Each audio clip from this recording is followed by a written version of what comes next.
গণশক্তি ডিজিটালে আপনাদের স্বাগত। আমরা এই মুহূর্তে উপস্থিত রয়েছি মুর্শিদাবাদ জেলার বহরমপুরে। আর এই বহরমপুরেই ডিওয়াইএফআই এর 20তম রাজ্য সম্মেলন অনুষ্ঠিত হচ্ছে। আর রাজ্য সম্মেলনে আমরা সরাসরি পেয়ে গেছি দেবরাজ বর্মনকে। উনি আহ জলপাইগুড়ি জেলার ডিওয়াইএফআই এর কর্মী এবং নেতৃত্ব। আমরা ওই এলাকায় জলপাইগুড়ি, কোচবিহার এবং দার্জিলিং, আলিপুরদুয়ার এই গোটা এলাকায় রাজনৈতিক পরিস্থিতি কি, বিভাজনের বিরুদ্ধে যুবদের কিভাবে ঐক্যবদ্ধ করছেন তারা, এবং যে বিভিন্ন লড়াইয়ের বার্তা উঠে আসে, আমরা সেটা সরাসরি তার থেকেই জানবো। দেবরাজ দা, প্রথমেই তোমাকে গণশক্তি ডিজিটালে স্বাগত। আমি প্রথমেই যেটা জানতে চাইবো, প্রবল বিভাজন, আরএসএস বিজেপি একদিকে বিভাজন চালাচ্ছে, অন্যদিকে যুবদের প্রতিদিনকার যন্ত্রণা, এই বিভাজনের মোকাবিলা তোমরা কিভাবে করছো? যে মূলত আমাদের ওখানে যেটা ওই রাজ্যের যে উত্তর অংশ, সেই অংশের যে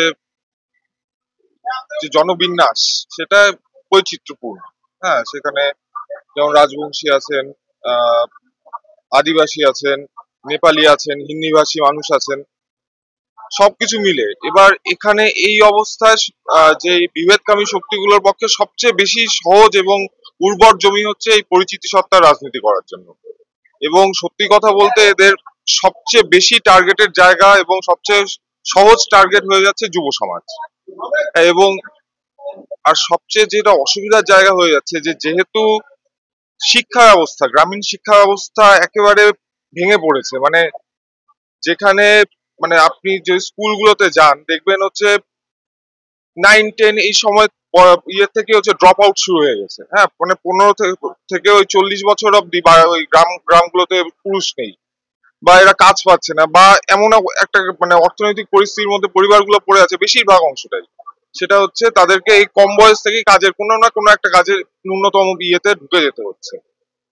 এই জায়গাটায় গিয়ে যেহেতু তাদের একটা শিক্ষা বা এই ব্যাপারগুলো সার্বিকভাবে যে চিন্তা ভাবনা করা, এই সুযোগটা, অবকাশটা তারা পাচ্ছে না, যে সামাজিক অর্থনৈতিক পরিস্থিতিটা সার্বিক কি সেটা নিয়ে, বা এই যে বিভ্রান্তিকর যে বিভিন্ন ন্যারেটিভ গুলো ছড়ানো হচ্ছে সেগুলো নিয়ে আলাদা করে চিন্তা করা তাদের সময় তারা পাচ্ছেন না তাদের জীবনে।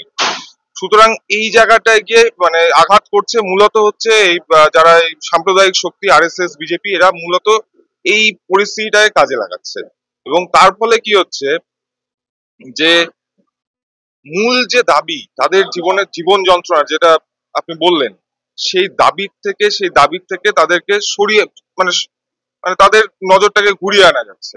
এবার তার ফলে কি হচ্ছে, আমাদের কাজ করতে যেখানে অসুবিধা বা যেই জায়গাগুলোতে আমাদেরকে প্রশ্নের মুখোমুখি হতে হচ্ছে, যে তাদের কাছে যে তোমার জীবনের আসলে প্রয়োজনীয় এটা, তোমার কাজটা আগে দরকার, তোমার পড়াশোনাটা আগে দরকার, তোমার স্বাস্থ্যটা আগে দরকার, এই বোঝানোর জায়গাটায় যেতে গিয়ে আমাদের মূলত আঘাত পেতে হচ্ছে। ওই জায়গাটায় যে তারা মেতে আছে তাদের নিজের ইয়ে নিয়ে, সংস্কৃতি নিয়ে, মানে সংস্কৃতি বললে ভুল হবে, যে তাদের মধ্যে যে পরিচিতি সত্তা সেই ব্যাপারটা নিয়ে তাদের মেতে আছে।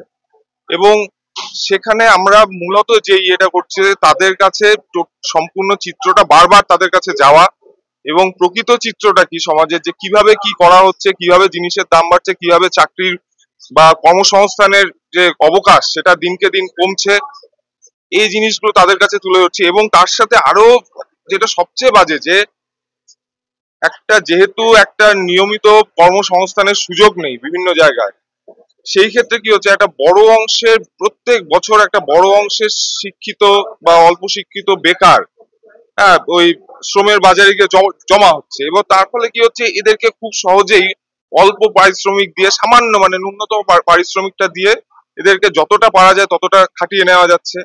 এদের কোনো কাজের কোনো সামাজিক সুরক্ষা নেই। সুতরাং এই জায়গাগুলো আমরা চেষ্টা করছি তাদের কাছে তুলে ধরার, এই বাস্তব পরিস্থিতিটাকে তাদের কাছে তুলে ধরার, যে একদিকে চলছে তৃণমূলের দুষ্কৃতি দুর্নীতি এই রাজ, আরেকদিকে হচ্ছে ওই আরএসএস বিজেপি বিভাজন। এই দুটো মিলে যে আসলে সম্পূর্ণ সমাজ, এবং তার মধ্যে সমাজের সবচেয়ে যে ক্রিম অংশটা যুব সমাজ, যুব অংশ, তাদেরকে যে সবচেয়ে বেশি তারা যে শোষণের শিকার, এটা আমরা তুলে ধরার চেষ্টা করছি তাদেরকে। আমরা কিছু কিছু জায়গায় সফলতা পাচ্ছি, আবার কিছু কিছু জায়গায় সময় লাগছে তাদেরকে তাদের কাছে যেতে, তাদের মানে মনের ভেতর গিয়ে তাদের গ্রহণযোগ্য ভাবে কথাগুলো তুলে ধরতে সময় লাগছে কিছু কিছু জায়গায়, আবার কিছু কিছু জায়গায় সফল হচ্ছি আমরা। আমরা জানি উত্তরবঙ্গের বিস্তীর্ণ এলাকাটা চা বাগান এবং চা বলয় রয়েছে।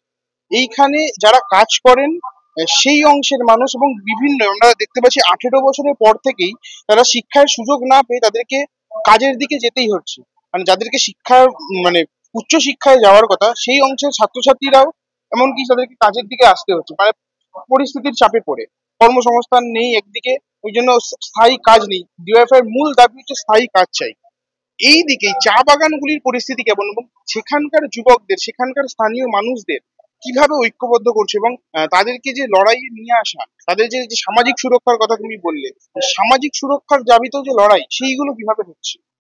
দেখুন, এই আমাদের ওই জলপাইগুড়ি জেলায় বলুন বা আশেপাশের জেলাগুলোতে আলিপুরদুয়ার এইসব জায়গায় যে চা বাগানগুলো, সেই চা বাগানগুলো গত প্রায় 10-12 বছর ধরে রীতিমতো মানে কি বলবো ধুঁকছে আর কি। হ্যাঁ, না এদের সার্বিকভাবে, খালি যুব অংশটা না, না এদের ওই কি বলে পানীয় জলের ব্যবস্থা আছে ঠিক মতো, না যে যে ন্যূনতম মজুরি আমরা বলছি সেটার কোনো ইয়ে নেই, সংস্থান নেই।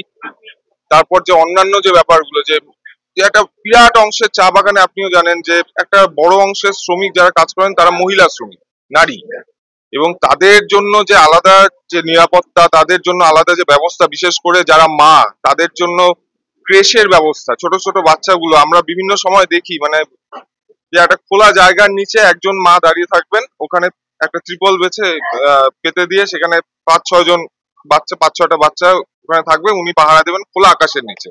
সুতরাং ক্রেশের ব্যবস্থা নেই। যে মানে যে ওই মালিক কর্তৃপক্ষের, যে বাগান কর্তৃপক্ষের যে ওই স্বাস্থ্য আর শিক্ষার যে ব্যবস্থা করা দরকার তাদের, সেই ব্যবস্থাগুলো বেশিরভাগ বাগানেই নেই। তারপর তাদের যে ফ্রিঞ্জ বেনিফিট গুলো পাওয়ার কথা, ছাতা, জুতো প্রত্যেক 6 মাস পর পর, সেগুলোর কোনো নিয়মিত পাওয়ার ব্যবস্থা নেই। সুতরাং সার্বিক এটা, আর যেহেতু ন্যূনতম মজুরিটা তারা পাচ্ছে না ওখানে, হ্যাঁ মানে কি বলবো ন্যায্য মজুরিটা, সেই জন্য কি হচ্ছে এই মজুরির মানে তারা পাচ্ছে না বলে একটা বড় অংশের চা বাগান থেকেও পরিযায়ী হয়ে যাচ্ছে শ্রমিকরা, এবং সেই অংশটা একেবারেই ওই যেটা মানে বয়সের দিক থেকে ওই 18 থেকে শুরু করে তারপরে আর কি। আর সবচেয়ে অসুবিধা হচ্ছে যেহেতু কাজের অভাব, এবং কি বলবো মজুরি ঠিকঠাক পাচ্ছে না, সংসারের অভাব, এইটা সুযোগ নিয়ে কিছু মানে কুচক্রী মানুষ তারা, বা কিছু মানে কুচক্র আর কি, তারা কি করছে চা বাগানগুলোর থেকে হিউম্যান ট্রাফিকিং, মানে এটা খুব বাজেভাবে তাদের যে অসহায়তার সুযোগ নিয়ে, এবং সত্যি কথা বলতে তাদেরকে ভুল বুঝিয়ে বাইরে পাচার করে দেওয়ার একটা পরিকল্পনা বা চক্রান্ত কিন্তু একটা অংশের মানুষ চালাচ্ছে। সুতরাং এর বিরুদ্ধে এই কথাগুলোই আমরা নিয়ে যাচ্ছি, এবং চা বাগানের ক্ষেত্রে আমরা চা বাগানের যে সার্বিক যে দাবি, সেই দাবিগুলো নিয়ে যুবদের সংগঠিত করার চেষ্টা করছি, এবং তার সাথে যে যে দাবিটা আছে যে কাজের দাবি, এবং সেই কাজ পাওয়ার যে যোগ্যতা অর্জনের যে আমার যে অধিকার, যে আমার যে পড়াশোনা, সেই অধিকারের দাবি নিয়েও আমরা সেখানে আন্দোলনগুলো করছি। যুব সমাজ লড়াই করছে উত্তরবঙ্গের বিভিন্ন জেলায়। আহ, চা বাগান শ্রমিক হতে পারেন, অন্যদিকে বেকার অংশের যুবক, তাদেরকে সংগঠিত করার কাজ করছে ডিওয়াইএফআই। এই ডিওয়াইএফআই 20তম রাজ্য সম্মেলন থেকে আরো কি কি বার্তা আপনাদের সামনে তুলে ধরা যায় তা আমরা নজরে রাখবো।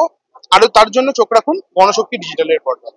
এই ভিডিওটিকে লাইক করুন, আপনার গুরুত্বপূর্ণ মতামত কমেন্টের মাধ্যমে আমাদের জানান, এবং আমাদের চ্যানেলের ভিডিও সবার আগে দেখার জন্য ইউটিউবে গণশক্তিকে সাবস্ক্রাইব করুন, ফেসবুকে ফলো করুন এবং শেয়ার করুন আপনার পরিচিতদের মধ্যে। আমাদের চ্যানেলে আপলোড হওয়া ভিডিও নোটিফিকেশন পেতে বেল আইকনটি ক্লিক করতে ভুলবেন না।